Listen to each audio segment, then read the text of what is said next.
Conditions of equilibrium. Equilibrium हम पढ़ रहे थे, इक्विलिब्रियम का चैप्टर। इक्विलिब्रियम किससे कहते हैं? Net forces acting on a body should be equal to zero. इस पे लगने वाली तमाम फोर्सेस, किसी बॉडी पे लगने वाली तमाम फोर्सेस अगर जीरो के बराबर हो तो उसे हम क्या कहते हैं? उस बॉडी को इक्विलिब्रियम कहते हैं।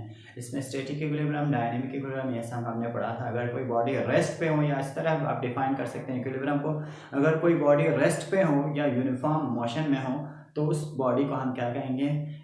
That body is in equilibrium. वो बॉडी किस में है? इक्विलिब्रियम पोजीशन में है। तो कंडीशंस ऑफ इक्विलिब्रियम जो कि इंपॉर्टेंट है एग्जाम पॉइंट ऑफ व्यू से। तो कंडीशन ऑफ इक्विलिब्रियम, कंडीशन क्या है इक्विलिब्रियम होने के लिए? जो हमने डेफिनेशन, तो जनरल डेफिनेशन तो हमने पढ़ा था, लेकिन कोई बॉडी इक्विलिब्रियम होने के लिए कितने कंडीशंस? 2 कंडीशंस हैं। वो कंडीशंस क्या क्या है? तो फर्स्ट कंडीशन क्या है? Sum of forces equal to zero. किसी बॉडी पे लगने वाले तमाम फोर्सेस जीरो के बराबर होना चाहिए। ये एक बॉडी है, तो इस पे अगर ऊपर से नीचे की तरफ जो फोर्स लग रहा हो और नीचे से ऊपर की तरफ जो फोर्स लग रहा हो वो दोनों बराबर होना चाहिए। तो ये अगर ये 5 न्यूटन हो, ये भी 5 न्यूटन हो, तो 5 - 5 जीरो के बराबर होगा। तो इस पे लगने वाले फोर्सेस हैं वो जीरो के बराबर है। अगर एक फोर्स यहाँ से इस तरफ लग रहा हो और एक फोर्स यहाँ से इस तरफ लग रहा हो, ये 3 न्यूटन हो, ये 3 न्यूटन हो, तो ये भी, इसका भी सम क्या होगा? जीरो के बराबर होगा। तो इसको अगर आप कंपोनेंट्स में देखें तो ये फोर्सेस जो हैं वो वाई एक्सिस पे लग रहे हैं। समीशन ऑफ, इसको आप अगर फर्दर डिटेल से अगर देखें, समीशन ऑफ एक्स भी जीरो होना चाहिए, जो एक्स एक्सिस पे लग रहा हो फोर्स वो भी जीरो होना चाहिए, और समीशन ऑफ एफ वाई भी जीरो के बराबर ही होना चाहिए। अगर बॉडी इक्विलिब्रियम में है उसका मतलब क्या है? जो एक्स एक्सिस पे लगने वाले तमाम फोर्स जीरो के बराबर होंगे और वाई पे लगने वाली, वाई एक्सिस पे लगने वाली तमाम फोर्स जीरो के बराबर होंगे। अगर आप देखें ये वाई एक्सिस पे ऊपर से नीचे की तरफ 5 न्यूटन फोर्स लग रहा था, तो नीचे से ऊपर की तरफ भी 5 न्यूटन का फोर्स एक्ट हो रहा था। तो ये क्या है? F Y, summation of F Y क्या होगा? जीरो होगा। अगर यहाँ से एक और फोर्स लग रहा हो तो यहाँ से भी ऊपर एक फोर्स लग रहा होगा जो कि इससे कैंसिल करता होगा। तो ये क्या है? First condition of equilibrium. और अगर आप एफ एक्स देखें, एक्स कंपोनेंट, तो एक्स एक्सिस, हॉरिजॉन्टल एक्सिस को हम क्या कहते हैं? एफ एक्स या एक्स कंपोनेंट कहते हैं। अगर यहाँ से उस तरफ फोर्स, कोई फोर्स लग रहा हो तो यहाँ दूसरा फोर्स इधर से इस तरफ लग रहा होगा जो कि आपस में कैंसिल करता होगा। तो ये फर्स्ट कंडीशन ऑफ इक्विलिब्रियम से। सेकंड कंडीशन ऑफ इक्विलिब्रियम में हम पढ़ेंगे, अगर कोई body sum of torque equal to, second condition of equilibrium में किसे कहते हैं? किसी बॉडी पे लगने वाले तमाम टॉर्क जो है, टॉर्क जीरो के बराबर हो। अगर कोई बॉडी, यहाँ पे एक बॉडी सेंटर में से फिक्स किया हुआ है, तो इस पे अगर एक फोर्स इस तरफ लग रहा हो जो कि बॉडी को क्लॉकवाइज, एंटी क्लॉकवाइज से रोटेट करने के लिए फोर्स लग रहा हो, और कोई एक फोर्स यहाँ से उस तरफ लग रहा हो क्लॉकवाइज की डायरेक्शन में एक्ट हो रहा हो, तो ये दो आपस में क्या होगा? कैंसिल होगा, और इसका जो नेट टॉर्क है वो जीरो के बराबर होगा। तो सेकंड कंडीशन में हम क्या कहेंगे? जो तमाम किसी बॉडी पे लगने वाली तमाम टॉर्क्स जीरो के बराबर हो उनको हम क्या कहते हैं?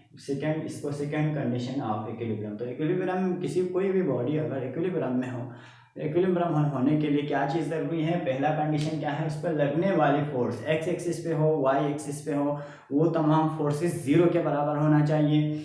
और सेकंड कंडीशन में टॉर्क, जो टोटल टॉर्क है, सम ऑफ टॉर्क है, वो जीरो के बराबर होना चाहिए। अगर एंटी क्लॉकवाइज जितना टॉर्क लग रहा हो उतना ही टॉर्क क्लॉकवाइज में भी लगना चाहिए। तो इससे क्या कहते हैं? Second condition of equilibrium.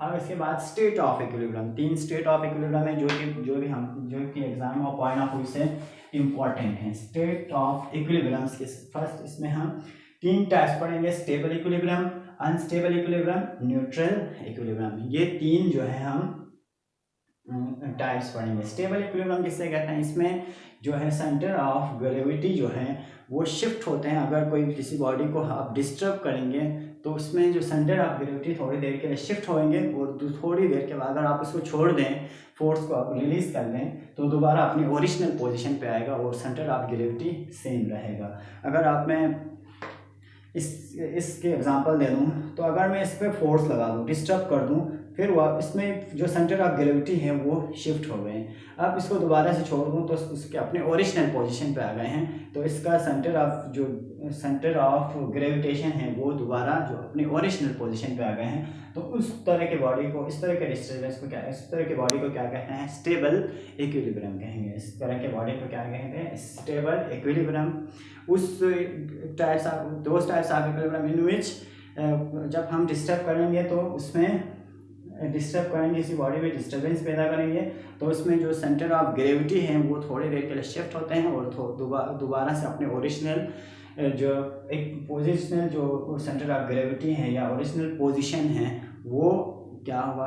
Retain करेंगे, वापस अपनी जगह पे आएंगे। अनस्टेबल इक्विलिब्रियम, उस इक्विलिब्रियम पोजीशन अगर बॉडी इक्विलिब्रियम पोजीशन पर अगर ये है इक्विलिब्रियम पोजीशन में है, अगर मैं इस पर थोड़ा सा फोर्स लगा दूं तो ये अपने दोबारा से फिर रिलीज कर दूँ तो दोबारा से अपने ओरिजिनल पोजीशन पे नहीं आएगा। इसका जो सेंटर ऑफ ग्रेविटी है वो शिफ्ट हो जाएगा, दूसरी जगह पे चला जाएगा और अपने ओरिजिनल पोजीशन पे वापस नहीं आएगा।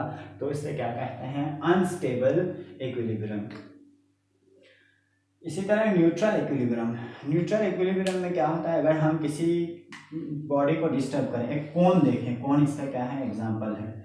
तो ये कोन जो है अगर इस पर आप डिस्टर्ब कर लेंगे तो ये अपने ओरिजिनल पोजीशन से तो आगे मूव कर लेगा, वापस भी नहीं आएगा, लेकिन इसका सेंटर ऑफ ग्रेविटी शिफ्ट नहीं होगा। अगर आप इसको यहाँ तक मूव कर दें, यहाँ तक मूव कर दें तो इसका जो सेंटर ऑफ ग्रेविटी अगर यहाँ पे हो तो यहाँ पे ही रहेगा, सेंटर ऑफ ग्रेविटी चेंज नहीं होगा लेकिन वो अपनी ओरिजिनल पोजीशन पे भी नहीं आएगा। सेंटर ऑफ ग्रेविटी आप जितना भी फोर्स लगा देंगे, आगे पीछे, यहाँ से उधर लेके जाएं, यहाँ से वापस यहाँ पे तक लेके आए, तो इसका जो सेंटर ऑफ ग्रेविटी है वो सेम रहेगा। इससे क्या कहते हैं? Neutral equilibrium. तो ये क्या था? कंडीशंस ऑफ इक्विलिब्रियम और स्टेट्स ऑफ इक्विलिब्रियम। तो यहाँ से हमारा जो चैप्टर है वो क्रॉस हुआ। इसके बाद क्वेश्चन आंसर और इसके बाद न्यूमेरिकल्स हम कर लेंगे।